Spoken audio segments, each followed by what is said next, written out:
In this video, we discuss about probability. Probability के लिए हमारे पास फॉर्मूला होगा number of favourable outcome, numbers of favourable outcome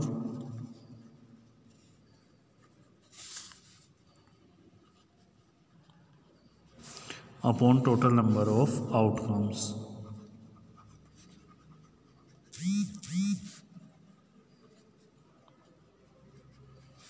किसी भी इवेंट की जो प्रोबेबिलिटी होगी, प्रोबेबिलिटी को हम ऐसे डिनोट करेंगे, प्रोबेबिलिटी ऑफ इवेंट जिसकी भी हम प्रोबेबिलिटी फाइंड करेंगे उस चीज़ को हम इवेंट कहेंगे। प्रोबेबिलिटी ऑफ इवेंट जो भी होगी, किसी की भी प्रोबेबिलिटी हमेशा 0 और 1 के बिटवीन होगी, यानी कि 0 से बड़ी और 1 से छोटी। 0 के इक्वल इम्पॉसिबल इवेंट की और 1 के इक्वल श्योर इवेंट की। इम्पॉसिबल इवेंट से मीनिंग है, सपोज करो कि हमारे पास एक बैग है जिसके अंदर ऑरेंज फ्लेवर कैंडी है और मैं कहूँ कि उसमें से एक लेमन फ्लेवर कैंडी निकल जाए तो इम्पॉसिबल है, क्योंकि उसके अंदर है ही नहीं। और अगर ये कहूँ कि एक जो कैंडी उसके अंदर है उसी फ्लेवर की एक कैंडी निकल जाए तो 100% निकलेगी, क्योंकि उसमें उसी फ्लेवर की कैंडी है, तो श्योर इवेंट। इम्पॉसिबल इवेंट की प्रोबेबिलिटी होगी, अगर प्रोबेबिलिटी ऑफ इम्पॉसिबल इवेंट निकालनी है हमें, इम्पॉसिबल से मतलब है कि जो नहीं होगी, इम्पॉसिबल इवेंट की प्रोबेबिलिटी होगी हमारी 0, और प्रोबेबिलिटी ऑफ श्योर इवेंट उसकी प्रोबेबिलिटी होगी 1, हमेशा 1 श्योर इवेंट की प्रोबेबिलिटी। तो प्रोबेबिलिटी ऑफ इवेंट का फॉर्मूला है number of favourable outcome upon total number of outcomes. चलिए एक्सरसाइज पे आइए। 13.4 एक्सरसाइज है हमारी 13.4, क्वेश्चन नंबर 1।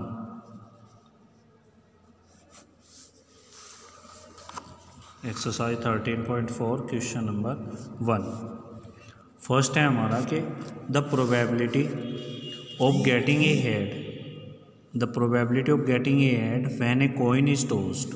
अगर हम एक कॉइन को टॉस करें तो प्रोबेबिलिटी क्या होगी कि जो हेड आ जाए। प्रोबेबिलिटी निकालनी है getting a head when a coin is tossed. अगर एक कॉइन को हम टॉस कर रहे हैं तो हेड आने की प्रोबेबिलिटी हमें बतानी है। जब हम एक कॉइन को टॉस करेंगे तो क्या आउटकम होंगी, देखिए टोटल क्या आ सकते हैं। When a coin is tossed, एक कॉइन हमने टॉस किया तो टोटल आउटकम्स में भी या तो हेड आए या फिर टेल आए, तो कितनी आउटकम हो गई, टोटल हो गई 2। तो उसने कहा है कि probability of getting a head, probability of getting a head, एक हेड आने की क्या प्रोबेबिलिटी होगी, तो एक हेड आने की प्रोबेबिलिटी, इनमें से एक हेड कितने चांस है 1 और टोटल कितने हैं 2, तो प्रोबेबिलिटी ऑफ 1 हेड क्या आएगी 1/2। नेक्स्ट है हमारा probability of dry black ball from A bag containing 5 black and 3 red ball.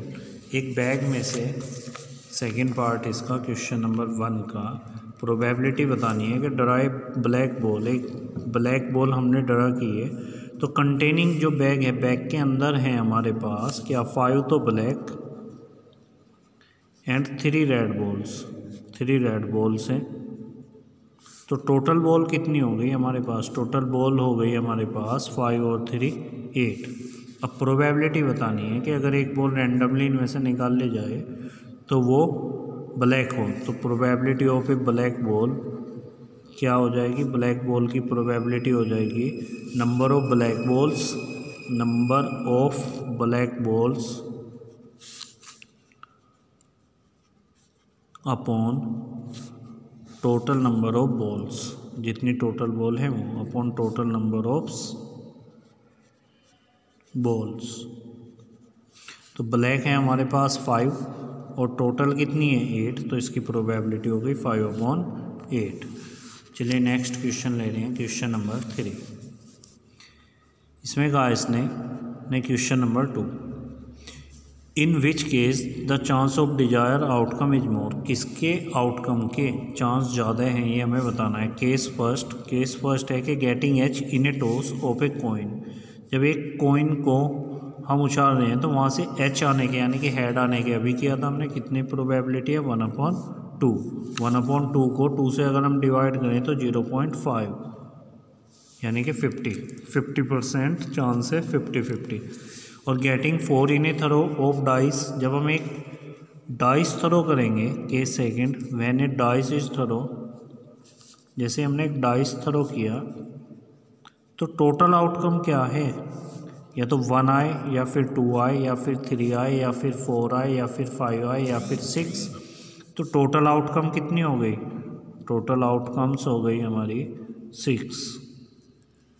और प्रोबेबिलिटी बतानी है कि गेटिंग 4 आ जाए, प्रोबेबिलिटी ऑफ गेटिंग 4 आने की प्रोबेबिलिटी कितनी होगी, तो 4 आया है ओनली 1 टाइम, कितने में से 6 में से, यानी कि 1/6।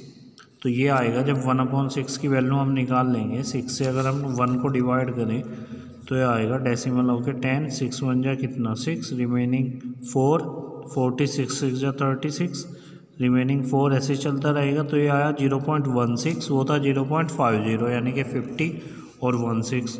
तो किसके चांस ज़्यादा हैं इनमें से, ये आया 0.16, ये आया 0.16।